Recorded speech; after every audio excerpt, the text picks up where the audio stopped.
This is from the Tao Te Ching, chapter 27, which I studied today.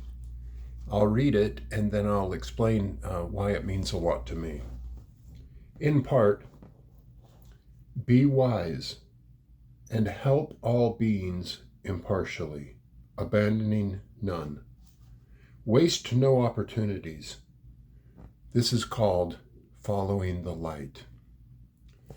So when I retired, I decided, I have resources and I'm not the man I used to be, but I have knowledge.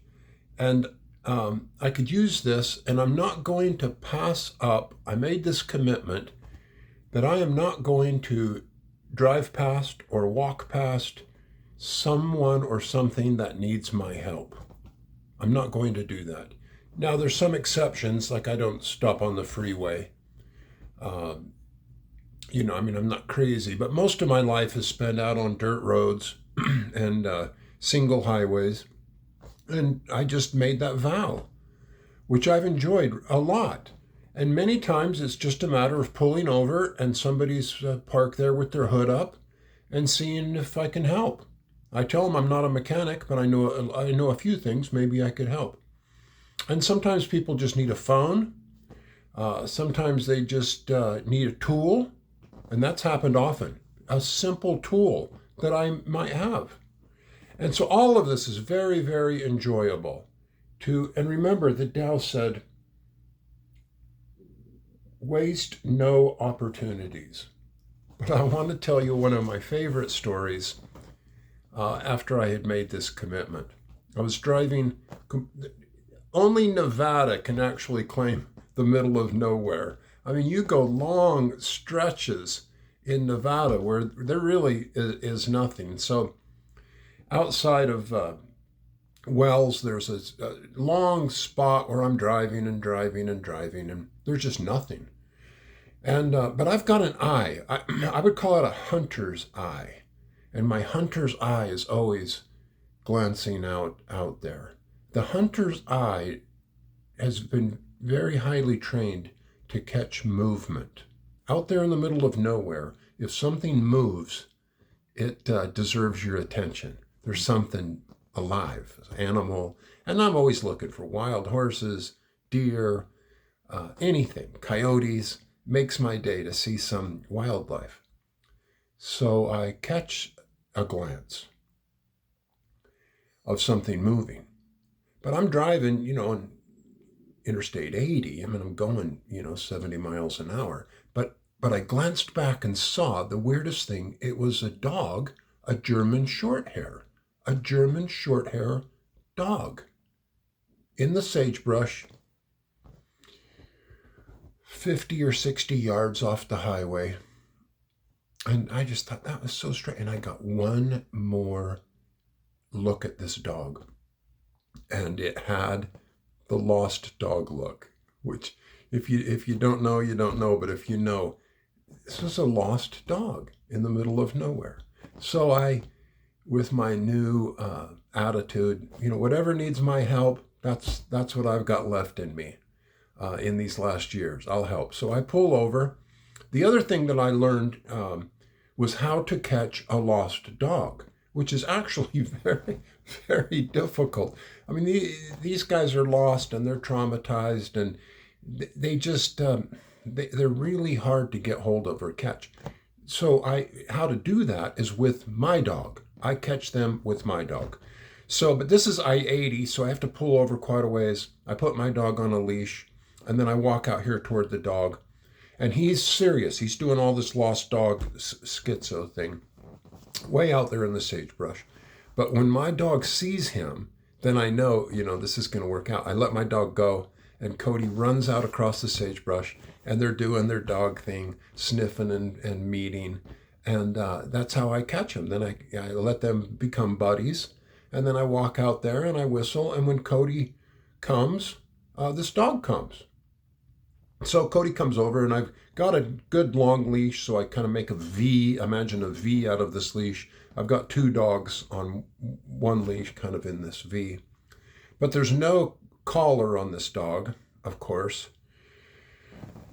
And so then I start, and by this time I'm maybe, quite a ways off the freeway and walking back through the sagebrush toward my truck, just thinking, God, like what am I going to do with this dog? I mean, I don't want a hunting dog. And I thought, well, I mean, I've made a commitment to help, and I'll help. So the first thing would be if I can find out where it's from. So I thought, well, I'll drive around, see if somebody's camping, or what's going on. And I'm walking with my V, and I'm walking toward my truck, which is still quite a ways, walking across the sagebrush there. And then I think, well, and then we can try to microchip it, and then we could put up some signs. And I thought, I'll call the closest town, dog rescues. I'm just thinking what I'm going to do. And the dog is really friendly and really happy to be with me and my dog, and we're immediately all buddies. So I'm walking toward my truck, and there's not a lot of traffic on the freeway. A few big trucks go by, a few cars go by. But all of a sudden, this truck goes by my truck and then pulls over. And I'm like, hey, bingo, we've got a customer here. We've got something going on. And so the truck is pulled down, quite a ways past my truck. But I head toward it instead, thinking it's some news. And two people get out of the truck. I can see, a man and a woman, still quite a ways away. And they start walking toward me. And I think, you know what? Here we go. We got some news. So I turn and start walking toward them. And I'm walking along, got the two great dogs in front of me, and I'm walking toward these people. And when I get toward them, I can see, they're not middle-aged people, but the guy's a big burly guy, big guy. And then a woman is there, and as I get closer and closer to him, they start crying. They start crying, and when the woman reaches the dog, she just falls down on the ground holding this dog, and she's sobbing so hard I can't understand what she's saying. And so I look over at the big burly guy. The big burly guy falls into my arms, sobbing. He's sobbing. He's sobbing so much. He's soaking. He's slobbering. He's crying all over my neck and arms, holding me. And he's just like, oh, God, thank you. Oh, God, thank you. Oh, God, thank you. And the lady's on the ground with the dog. Oh, and of course, I'm like, what the hell, So they finally kind of pull themselves together.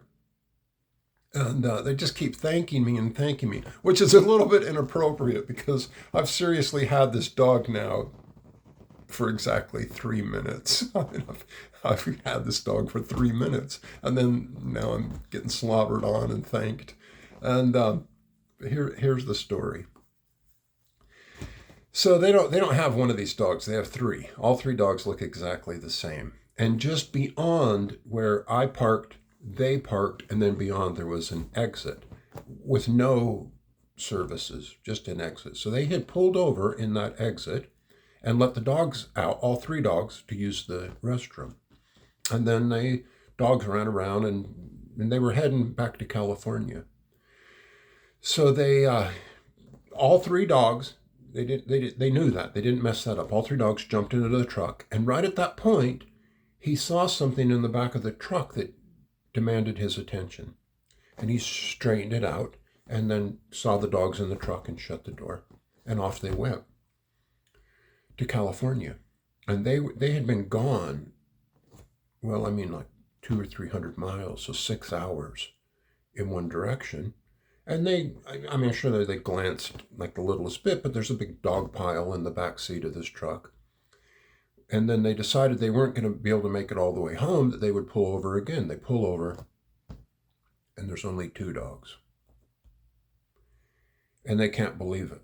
They can't figure it out, and they can't believe it. So they have to come to the conclusion that when he looked into the back of the truck, this dog snuck out. All three jumped in, but one of them got past him and snuck. And the sagebrush there was pretty thick, then it was just disappeared. He shut the door and off they went. So they drove all the way back. So now they've been gone, and their biggest concern was they didn't even know where they were. So they didn't even know if they could find where they were. But they figured the dog had to get out, and then they drove back. And they did find the place. And they got out, and they pulled over where the dogs were and loaded, and then this dog had jumped out. And they had spent, an hour there walking around, and no dog, no dog, no dog. So then he decided this plan. He would drive down the highway, half a mile, and then they would look for the dog, and then back up the highway. They would just illegally cross through the borrow pit, and then up the highway half a mile, and then cross, and then down the highway a mile, and then look for the dog, and then back across the opposite direction and a mile up, and then look for the dog. So they had done this pattern and they were on like mile 3 from where the dog could have been, doing the best they could, looking for the dog. And at that point, they had decided that they just had to give up. There's nothing they could do. And that they would just they had to go home. So that's when the woman started crying. I guess the first time she started crying. And they couldn't believe what had happened to them and that they had lost this dog. And they're still not positive about where, but pretty sure. And they're just giving up and starting for home. So they're 3 miles from where they were, and they're driving past on their way home. And they look out in the sagebrush, and here's this old guy, me. I've got my dog and their dog on this leash, walking back to them. And now I'm walking toward their truck, which explains sort of the dramatic scene when they found me. So, be wise and help all beings impartially, abandoning none. Waste no opportunities.